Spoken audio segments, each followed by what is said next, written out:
السلام عليكم ورحمة الله وبركاته. الفاتحة. أعوذ بالله من الشيطان الرجيم. بسم الله الرحمن الرحيم. الحمد لله رب العالمين الرحمن الرحيم مالك يوم الدين. إياك نعبد وإياك نستعين اهدنا الصراط المستقيم صراط الذين أنعمت عليهم غير المغضوب عليهم ولا الضالين.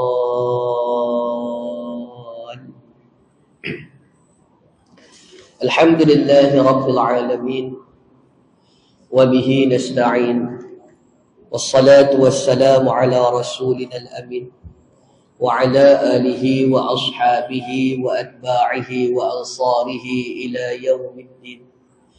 سبحانك لا علم لنا إلا ما علمتنا إنك أنت العليم الحكيم. رب اشرح لي صدري ويسر لي أمري واحلل عقدة من لساني يفقه قولي.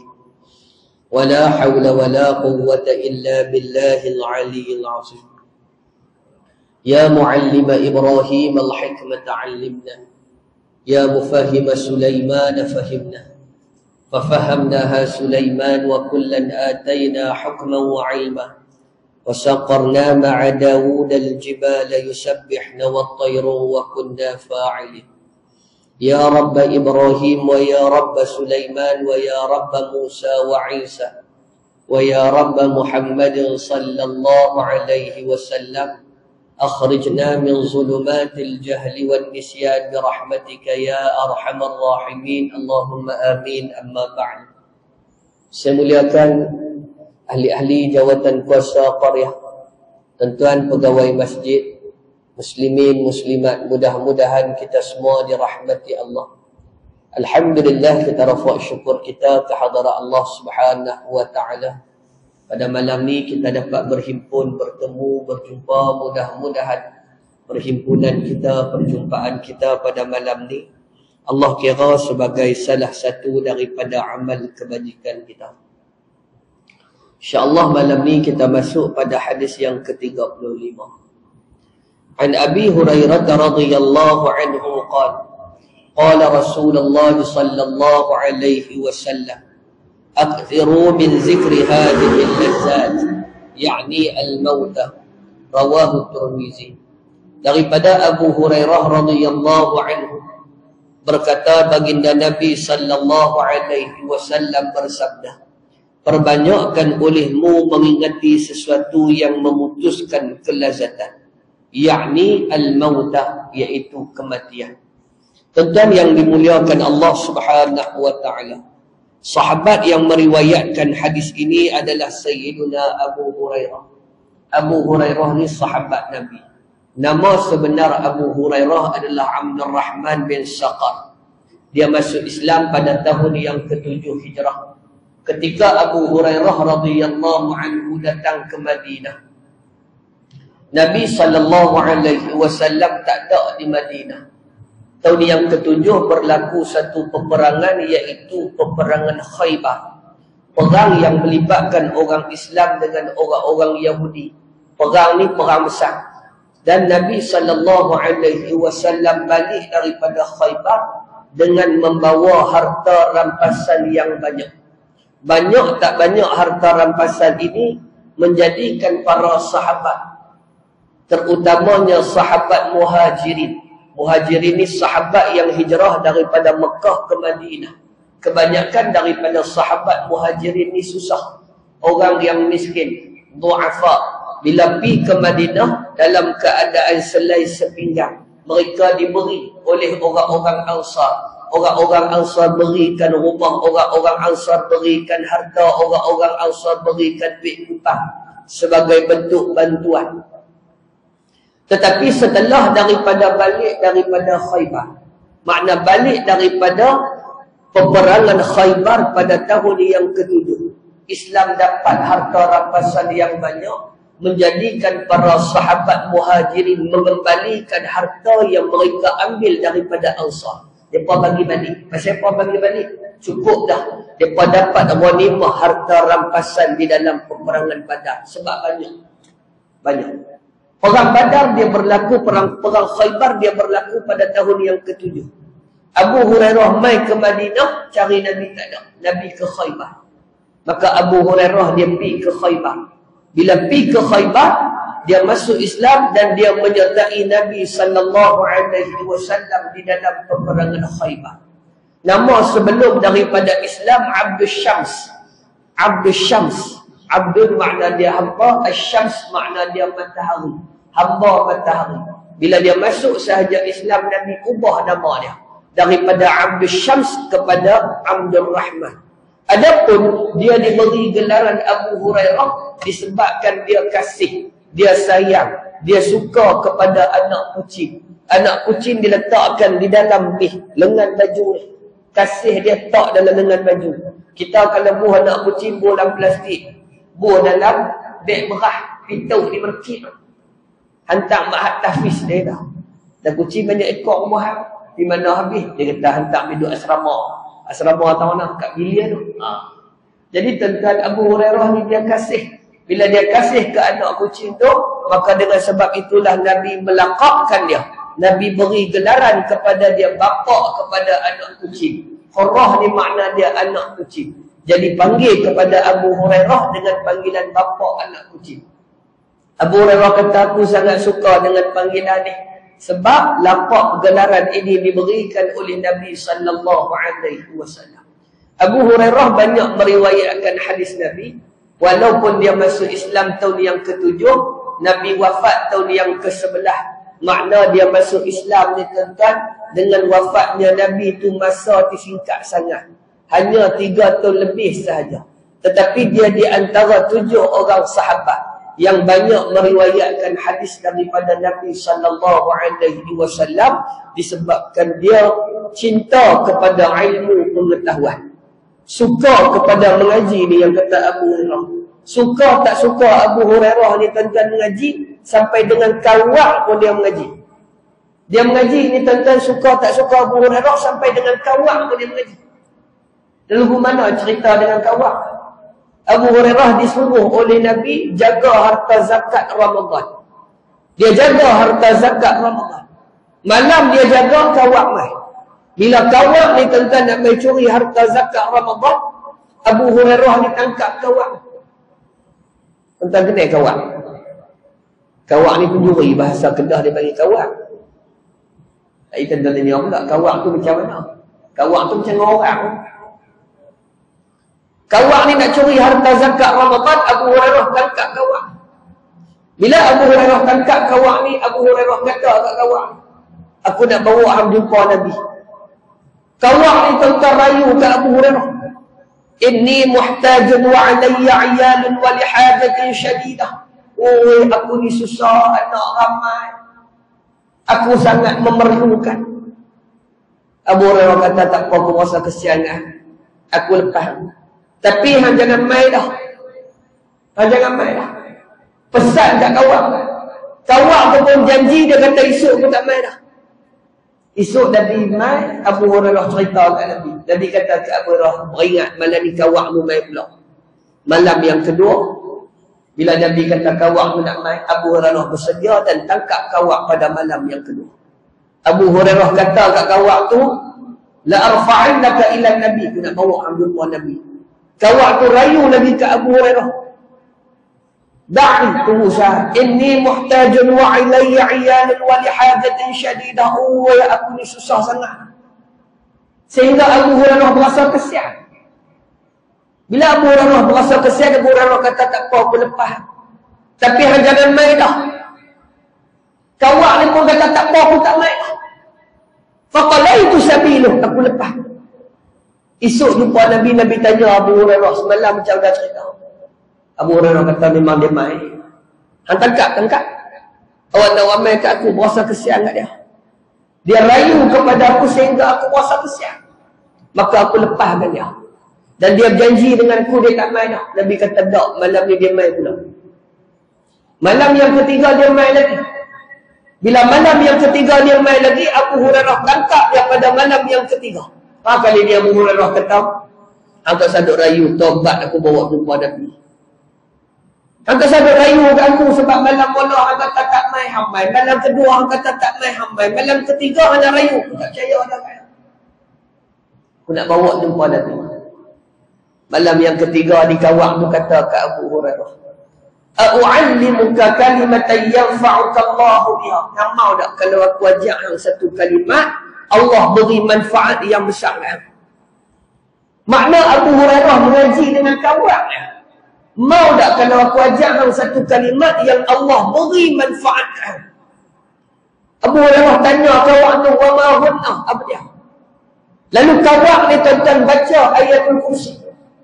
Baca ayatul kursi, Allahu la ilaha illa huwal hayyul qayyum la ta'khudhuhu sinatun wa la nawm. Ni kawan zaman Nabi ni.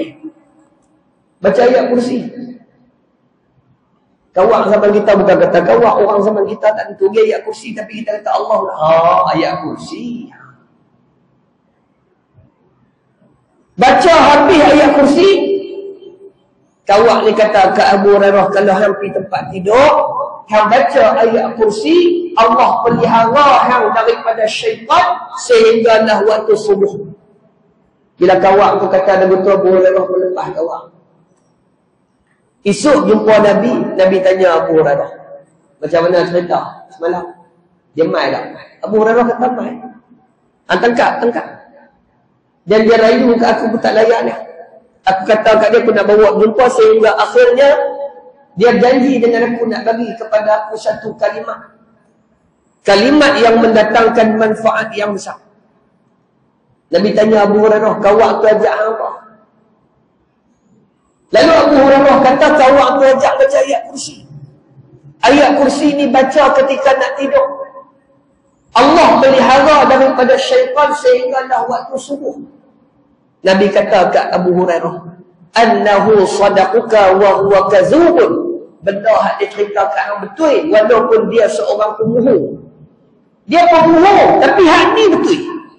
Kawan kita tentang dia mohon, tapi mohon pun dia ada juga satu dua betul, takkan mohon. Korang-korang dalam semayang dia betul, hak tu lah. Kawan ni dia mohon kata Nabi, tapi benda hak dia cerita kat hang betul. Nabi tanya Abu Hurairah, hang kenal tak kawan? Abu Hurairah kata tak tahu, tak kenal, tak bisa tengok. Nabi kata zaka syaitan, hak tu syaitan. Makna Abu Hurairah dia mengaji dengan syaitan. Makna dia cinta kepada ilmu sampai tahap tu. Tapi mengaji dengan syaitan dia rujuk dengan Nabi sallallahu alaihi wasallam. Makna hebatnya Sayyidina Abu Hurairah, cintanya Abu Hurairah kepada ilmu. Walaupun dia hanya sempat bersama dengan Nabi sallallahu alaihi wasallam 3 tahun, tapi dia banyak meriwayatkan hadis daripada Nabi sallallahu alaihi wasallam. Kata Sayyidina Abu Hurairah radhiyallahu anhu, qala Rasulullah sallallahu alaihi wasallam, Nabi sallallahu alaihi wasallam bersabda, aksiru min zikri hazimil lazat. Perbanyakkan olehmu mengingati sesuatu yang memutuskan segala kelazatan, segala kenikmatan. Nikmat banyak, nikmat banyak. Wa in ta'uddu ni'matallahi la tuhsuha. Kata Allah, sekiranya kamu nak menghitung nikmat kurniaan Allah, la tuhsuha. Manusia tidak mampu nak hitung. Mata Allah bagi nikmat tak mata, nikmat mata. Telinga nikmat, telinga nikmat. Hidung nikmat, mulut nikmat, kaki tangan nikmat, semua nikmat. Hatta kemaluan juga adalah nikmat. Segala nikmat itu diputuskan oleh Allah melalui satu cara yang disebut sebagai kematian. Mata yang duk kejit, kelipok, berhenti kejit bila mati. Hidung yang bernafas, berhenti bernafas ketika berlaku kematian. Telinga yang mendengar, berhenti daripada mendengar bila berlaku kematian.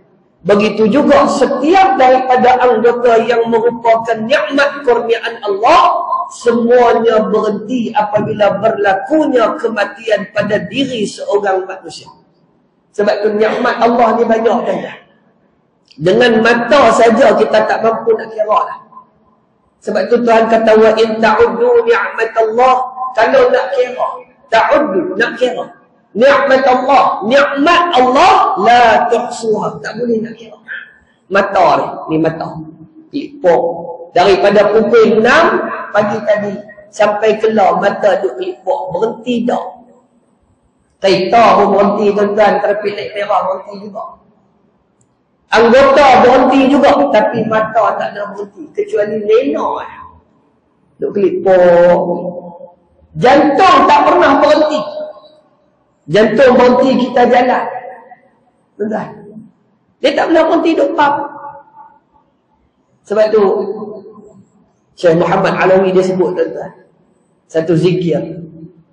La ilaha illallah Muhammadur Rasulullah fi kulli lamhatin wa nafasin adada ma wasi'ahu ilmullah. Adada ma wasi'ahu ilmullah. Kerdipan mata, derutan jantung ni tuan-tuan. Tak ada siapa tak. Bilangannya itu melainkan dalam keluasan ilmu Allah. Tak ada satu orang dia kata saya duk kira-kira lah. Sari-sari rejit mata ni. Pasal 70,000 kali. Setakat dah tak dengar lagi. Kalau dia kira orang kata yang tak ada kerja. Orang yang tak ada kerja pun tuan-tuan tak pernah duk kira. Orang yang tak ada arah pun tak ada kira. Kadang-kadang kita kata ni tak ada arah pun. Tak ada arah pun dia tak kira. Sebab keluasan ilmu Allah. Mulut dia duk kepong. Lepas. Nikmat tuan. Gigi, nikmat. Tak percaya kata nikmatnya gigi, tanya orang yang tak ada gigi. Tanya orang tak ada gigi. Nikmat. Kencing, nikmat. Tak tahu kata nikmat kencing, tanya orang yang tak boleh kencing. Berak nikmat, tak tahu kata nikmatnya berak, tanya orang yang tak boleh berak. Nikmat. Sebab tu nikmat Allah kepada manusia ni besar. Terhentinya nikmat Allah ini tuan-tuan adalah dengan sebab kematian. Mati, berhenti habis. Mulut berhenti, hidung mati, telinga berhenti, mulut apa nama mata berhenti, kemaluan perut, semua berhenti. Dengan berlakunya kematian. Sebab tu Nabi sebut kepada kita ketika Nabi SAW ditanya, Ya Rasulullah, ayyul mu'minina afdal? Siapa orang beriman yang paling baik, yang paling afdal? Orang beriman yang paling baik, yang paling afdal. Maka Nabi SAW sebut ahsanuhum khuluqan. Orang yang memiliki akhlak yang baik. Orang yang memiliki akhlak yang baik adalah orang beriman yang utama. Dalam banyak-banyak keutamaan orang beriman yang paling baik adalah orang beriman yang memiliki akhlak yang baik. Lalu sahabat ini tanya, siapa orang beriman yang akyas, yang berjaya? Orang beriman yang berjaya. Kata Nabi SAW, orang yang ingat akan kematian. Jadi bila kita ingat kematian, bukan menjadikan kehidupan kita jumud dah. Bila kita ingat kematian, menjadikan kehidupan kita senantiasa berhati-hati. Sebab mati ni tuan-tuan bukan syarat dia tua. Oh, tua kena mati. Tua kena mati. Mampu dulu. Dan syarat mati bukan sakit. Syarat kena mati. Oh, dia kata orang sakit kena mati. Orang kena sakit. Kalau sakit menyara dia tak mati. Bukan syarat sakit. Syarat mati tu mesti orang sakit. Syarat mati mesti orang tua ada. Tetapi syarat kematian itu adalah orang yang hidup. Syarat mati orang hidup. Allah sebut dalam Al-Quran, Qul innal mauta alladhi tafirruna minhu fa innahu mulaqikum. Katakan wahai Muhammad, innal mauta, sesungguhnya kematian yang kamu lari daripadanya, mulaqikum, tetap akan bertemu, tetap akan berjumpa dengan kamu. Summa tuwaffa, kemudian kamu akan dimatikan. Mati satu benda yang pasti. Sebab tu tuan-tuan, kita baca dalam surah Al-Mulk, Allah sebut, Huwallazi khalaqal mauta wal hayata liyabluwakum ayyukum ahsanu amala. Wallazi khalaqal mauta, Allah kata dialah Allah yang menjadikan mati. Dia sebut mati dulu. Wal hayata, dan hidup. ahsanu amala, untuk nak uji siapa yang paling baik amalannya. Pasal apa dia sebut mati dulu? Kata Imam Qurtubi dalam tafsir dia kata di antara sebab Allah letakkan mati dulu daripada hidup, menunjukkan bahawasanya mati itu dekat. Mati itu dekat. Bila mati tak tahu. Barangkali esok, barangkali lusa, barangkali satgi. Satgi mati. Boleh jadi. Jadi tuan-tuan yang dimuliakan Allah Subhanahu wa ta'ala, yang dimaksudkan dengan sesuatu yang memutuskan segala kelazatan itu ialah mati. Allah Ta'ala ni tuan-tuan, dia nak buat khalifah di atas muka bumi. Inni ja'ilun fil ardi khalifah. Allah Ta'ala nak buat khalifah di atas muka bumi. Nak buat tu Adam. Sifat tu Adam ni tuan-tuan beranak pinak. Kullukum min Adam wa Adamu min turab. Kamu daripada tu Adam daripada tanah. Sifat tu Adam ni berkembang biak. Ya ayyuhan nas, inna khalaqnakum min dzakarin wa unsa wa ja'alnakum syu'uban wa qabaila. Sifat manusia berkembang biak. Daripada 2 jadi 4, daripada 4 jadi 6, daripada tuan jadi cucu, daripada cucu jadi cicit, daripada cicit jadi cucu. Dia berkembang biak. Malaikat tanya, ya Allah, adakah cucu tu Adam, anak cucu tu Adam, manusia khalifah tadi ni, dia duduk di atas muka bumi, tak celui bumi tu. Tu Adam dengan tu Hawa beranak, dia kembang. Kita dulu rumah tuan-tuan di Padang, pulau. Lah tak jadi pulau lah tuan-tuan. Pasal apa tak jadi?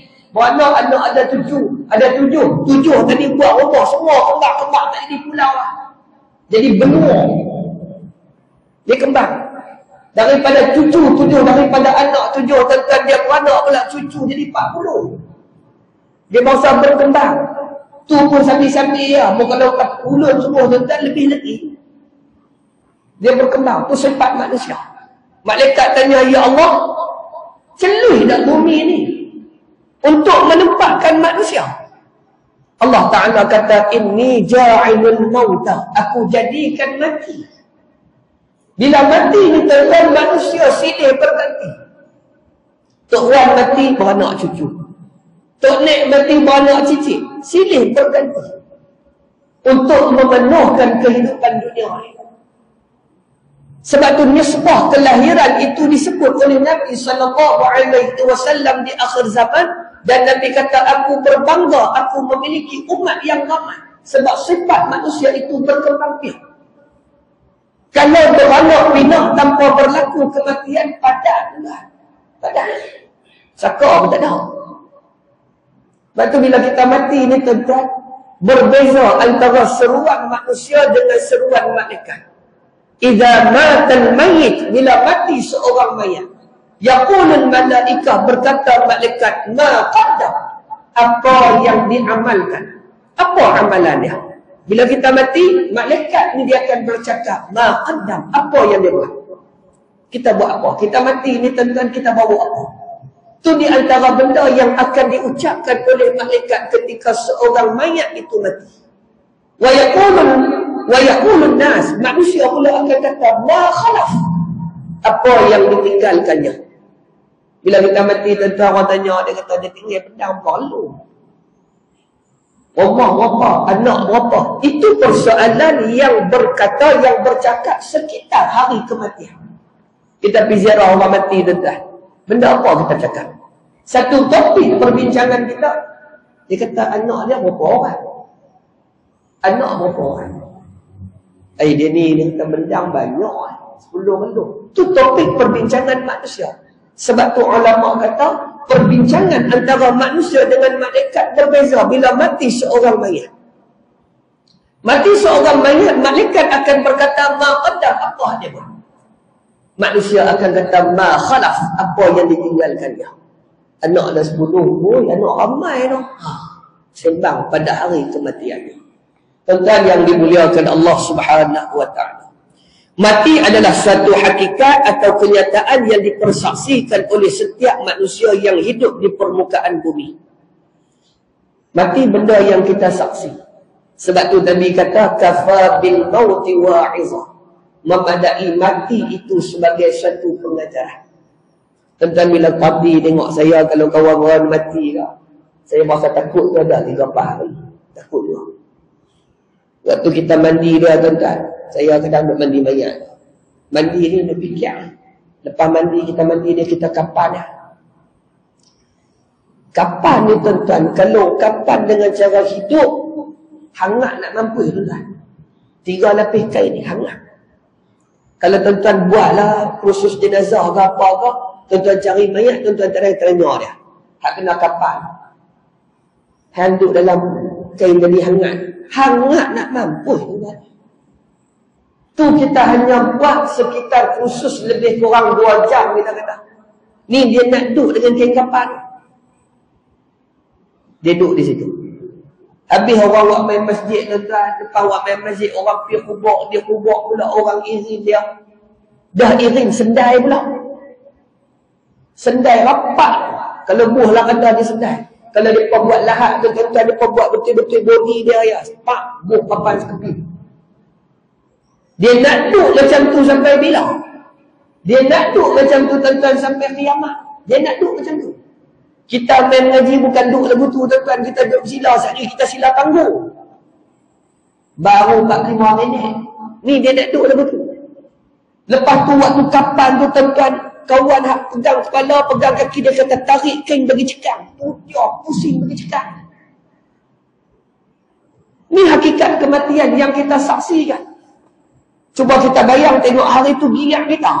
Sebab tu Nabi kata kafa bil mauti wa'izah. Memadai mati itu sebagai satu pengajaran. Kena esok gila kita. Kita akan dilakukan seperti apa, seperti mana kita lakukan kepada kawan kemarin. Macam tu juga kita. Mati dengan hidup ni tuan-tuan, masa tak panjang. Seorang ulama Buya Engkau dia kata ketika kita lahir, orang azankan kita. Waktu beranak mai, orang azan kita. Siapa dia? Pak kita, Tok Wan kita, bang kita, hormat kat kita. Waktu kita mati, orang semayang kita. Makna jarak kehidupan dengan kematian antara azan dengan semayang. Kalau kita azan dengan semayang lebih kurang dalam 10 minit. Itulah masa kehidupan kita. Salah. Habis sari-sari, habis sari-sari, habis sari-sari. Saya mengejak tamaman ni tuan-tuan. Mengejak tamaman ni. Daripada 2011. Ni duduk ada 2025. Makna 15 tahun dah saya duduk situ. Duduk pulang. Traffic light daripada rumah sampai sini tuan-tuan dah 11 traffic light. Makna tiap-tiap hari 22 traffic light saya lalu. 22 traffic light. Tu sehari. Ni 15 tahun. Berapa traffic light pun kenal kita orang. Cuma kadang-kadang dia melawak kata lalu-lalu dia pun merah. Padahal dia kenal kita 15 tahun lah. Tuan-tuan yang dimuliakan Allah, masa tu dia berlalu. Jadi kita tengok orang mati tu tuan-tuan. Tu orang mati. Respon orang mati tu. Respon keluarga dia. Dulu dia bilik kita. Bila kita mati tuan-tuan, bilik kita akan berubah milik. Dia tak jadi milik kita. Pakaian kita yang kita beli mahal murah akan dihabiskan. Tempat tidur kita akan berubah. Semua akan tukar. Tu dalam rumah kita. Milik kita. Harta kita. Percarian kita. Di pejabat orang ubah. Nama kita orang tukar. Gambar kita orang buat. Itulah hakikat kematian. Nabi SAW kata kafa bil mauti wa'izah. Memadai mati itu sebagai satu pengajaran. Habis. Bila kita tengok kematian, maka ia mendatangkan pengajaran kepada kita. Setiap masa kita mendengar berita kematian, ada yang mati setelah terlantar beberapa hari di hospital. Ada yang mati dengan terjatuh dari bangunan yang tinggi. Ada yang mati kerana lemas dalam air. Ada yang mati dengan tidak disangka-sangka. Dan banyak pula yang mati akibat nahas di jalan raya. Bermacam-macam lagi jenis kematian yang kita saksikan. Dan hanya Allah Ta'ala sahaja yang mengetahui nasib seseorang di akhir hayat. Kita tak tahu. Allah sebut kepada kita dalam Al-Quran. idza jaa ajaluhum la yastakhiruna sa'atan wa la yastaqdimun. Bila datang ajal seseorang, Allah Ta'ala tidak melewatkan walaupun sesaat dan tidak mempercepatkan walaupun sesaat. Itu satu. Yang kedua, wa ma tadri bi ayyi ardin tamut. Bumi mana kita nak mati? Kita tak tahu. Daripada mati kita ni, kita nak mati, yang pertama, tang mana kita nak mati? Kita tak tahu. Dan nak mati di rumah ke, nak mati di hospital ke, nak mati di jalan ke, nak mati di masjid ke, nak mati di mana? Tak tahu. Itu satu. Rahsia Allah kat kita. Yang kedua, kita nak mati bila? Pagi ke, tengah hari ke, petang ke, malam ke? Tak tahu. Yang ketiga, sebab mati. Kita tak tahu sebab jantung ke, sakit perut ke, cirit ke, kencing manis ke, tak tahu. 3 benda yang dirahsiakan oleh Allah, yang kita sendiri tak tahu. Kawan ni kata aku jantung barangkali mati dengan sebab jantung. Tak tentu. Tak tentu. Ada seorang Pak menekan. Dia memang ada penyakit jantung, tapi dia mati dengan aksiden, bukan mati dengan sebab jantung. Makna kematian ni tuan-tuan kita tak tahu. Kita duk kata, pasal aku mati dengan jantung. Tak tentu lagi. Sebab Allah Ta'ala rahsia kematian. Cuma kita melihat pelbagai jenis sebab berlakunya kematian. Ada orang sakit hospital melanu sampai 3-4 bulan baru mati. Ada orang ni tuan-tuan tak sakit apa, aksiden mati. Ada orang serangan jantung mati. Ada orang jatuh sungai mati. Ada seorang ustaz, 2 anak. Dalam 10 tahun lepas, ustaz. Dia balik sekolah dengan anak dia balik kot Padang. Kena lintang. Pak kena, anak kena. Tapi pak mati, anak tak mati. Pak mati, ustaz mati, anak dia tak mati. Tapi kena, dua-dua anak kena. Dia mati. Tak jadi. Anak tak kena. Anak kena tapi tak mati. Pak mati. Hakikat kematian yang kita tak tahu, Allah Ta'ala rahsia. Bukan dikira umur 70 kena mati dah. Dah. Dan dia tak main tanya kita, macam mana nak mati tak? Kalau tanya saya lah, nak mati tak? Saya kata, saya ni anak halus-halus lagi, kalau boleh bagi besar sikit. Tu saya. Kalau tanya pula orang hak anak dah besar, dia kata besar lah tapi tak lepas lagi, kalau boleh bagi lepas dua anak. Pergi tanya orang hak anak lepas, anak hak lepas semua lah.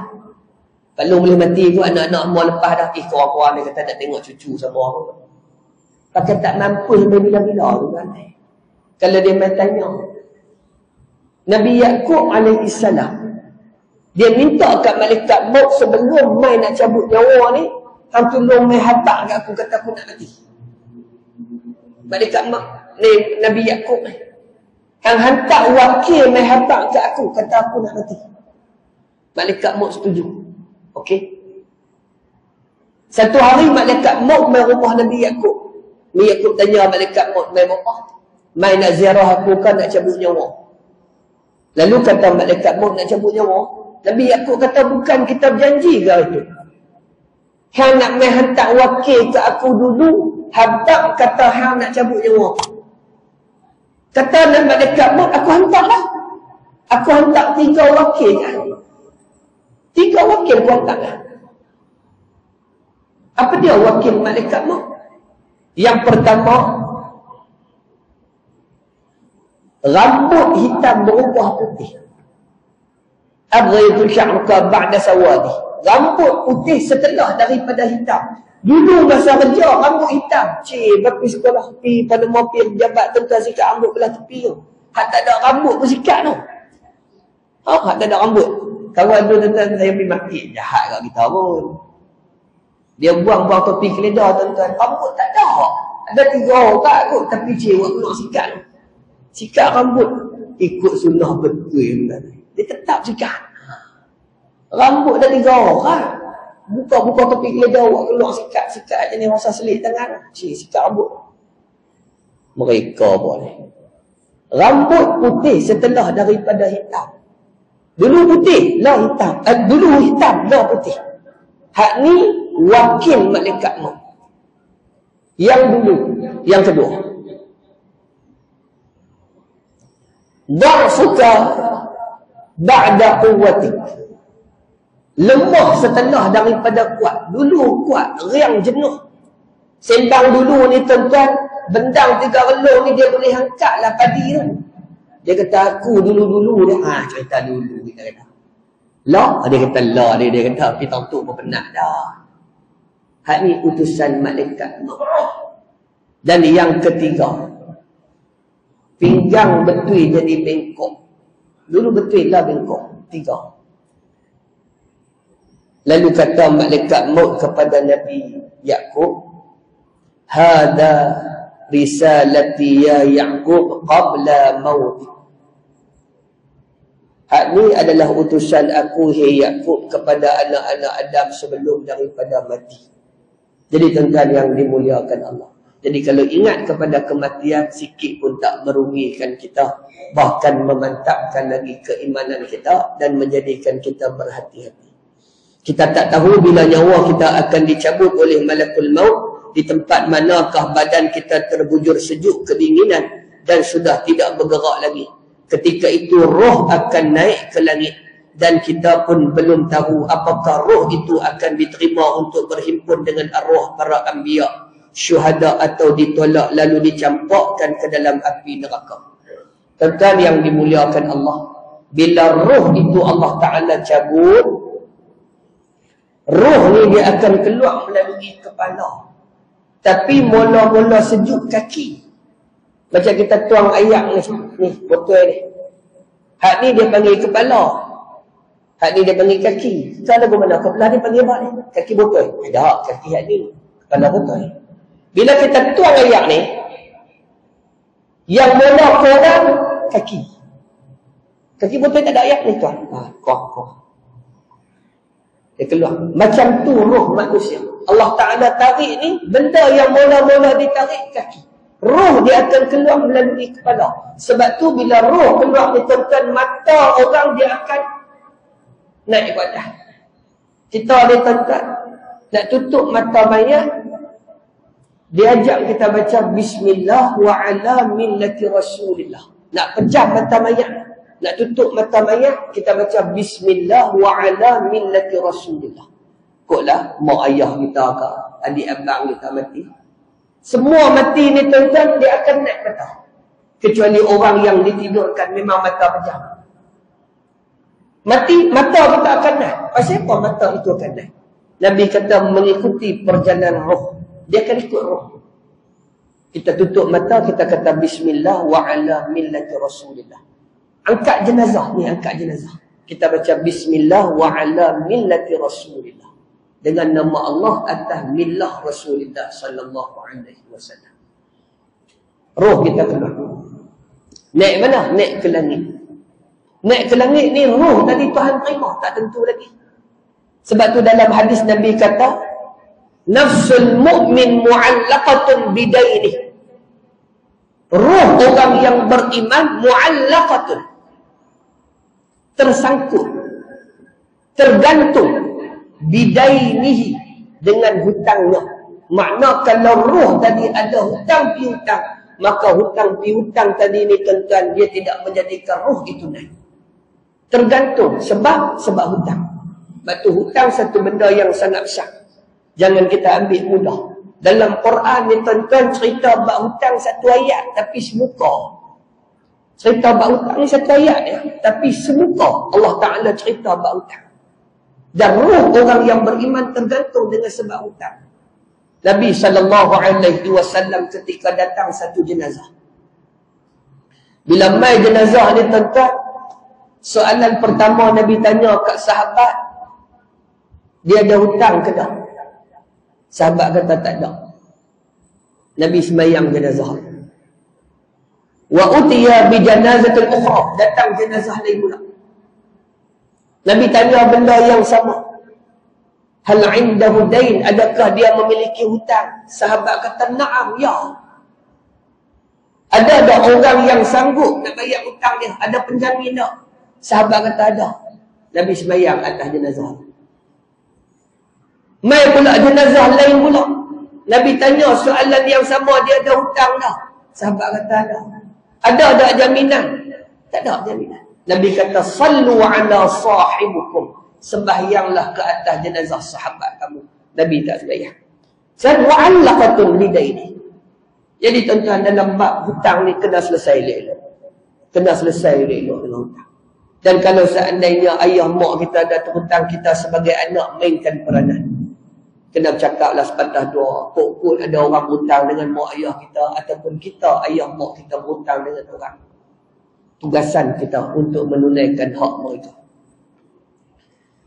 Hari ini kita pergi mengusung jenazah orang lain dan pergi untuk sembahyang jenazah orang lain. Nanti pada suatu hari orang ramai akan datang untuk menyembahyangkan kita pula. Suatu hakikat yang akan terjadi, namun ramai orang yang melupakannya ataupun sengaja tidak mahu mengingatinya. Hari ini kita usung jenazah orang, esok orang usung jenazah kita. Hari ini kita ke bumi orang, esok orang ke bumi kita. Orang tak ke bumi dah, orang nak mati tu. Dia kata esok nak hidup balik, kami ke bumi balik. Dah, esok giliran orang lain pula. Giliran orang lain, orang lain, orang lain, orang lain. Dan barangkali akan sampai giliran kita. Tak tahulah siapa dulu. Tuan-tuan ni kita hadut ramai-ramai ni pun tak tahu siapa dulu. Tuan-tuan dulu kan saya kemendian kah? Saya kemendian, tuan-tuan dulu. Hak tu kita tak tahu. Tapi mati. Mengingati mati adalah pencuci hati yang sangat berkesan. Ingat mati ni tuan-tuan dapat menyuci hati. Dalam satu hadis Nabi kata, inna hadzal qulub tasdaqu kama yasdaqul hadid. Hati ni dia boleh berkarat sampai karat besi. Hati ni boleh berkarat sampai karat besi. Sahabat tanya Nabi, kaifa jila'uha ya Rasulullah? Lagu mana nak cuci karat hati ni? Ni hati karat nak cuci lagu mana? Gerek karat boleh tunjuk atas pasir. Ni hati karat. Nabi kata kepada sahabat, Nabi kata zikrul maut, ingat kepada mati. Ingat kepada mati dapat menyucikan hati. Bukan suruh ingat mati ni tuan-tuan, ingat mati. Tak. Nak buat maksiat, ingat mati. Nak buat maksiat, ingat mati. Maka kita akan terhalang dengan sebab ingat kematian daripada maksiat yang kita teringin nak buat. Di sana kita akan memasuki pintu keinsafan dan kesadaran. Kita akan berfikir dan membuat pertimbangan terhadap sesuatu yang mahu kita lakukan. Bukan hanya untuk masa 10 atau 20 tahun sahaja, tetapi kita akan berfikir untuk masa depan yang lebih jauh daripada itu. Kita fikir, aku nak mati. Aku nak bawa Allah. Kalau pergi Kuala Lumpur 3 hari, kita ada bekal. Orang nak pergi Mekah, buat haji 40 hari, dia bawa bekal tuan-tuan. Sama ada bekal daripada pakaian dia, bekal daripada duit kupang hak dia gunakan. Tu baru 40 hari nak pergi. Macam mana orang yang nak pergi tak balik, takkan nak bawa bekal? Takkan tak bawa bekal? Pergi Mekah 40 hari buat haji, bekal. Orang tanya, hang bawa berapa ribu bekal? Dia kata, aku bawa 10,000 bekal. Dia kata, saat pergi pipi sana, dia kata, teringin nak makan aiskrim ke teringin bekal. Pi tanah kubur ni tuan-tuan, masuk tanah kubur, pi bekal ni kena bawa sebab tak balik dah. Pi Padang pukul 10 balik bawa bekal. Pi Padang pukul 8 ke 10.30 balik. Tu pun bawa bekal. Takkan mati tak bawa bekal. Fikiran dan pertimbangan kita menjangkau kawasan akhirat, menjangkau masa jutaan tahun ke depan, bahkan lebih jauh daripada itu. Kita baca tentang Imam Syafi'i, dia wafat 204 Hijrah. 204 Hijrah, lalu ada 1446 Hijrah.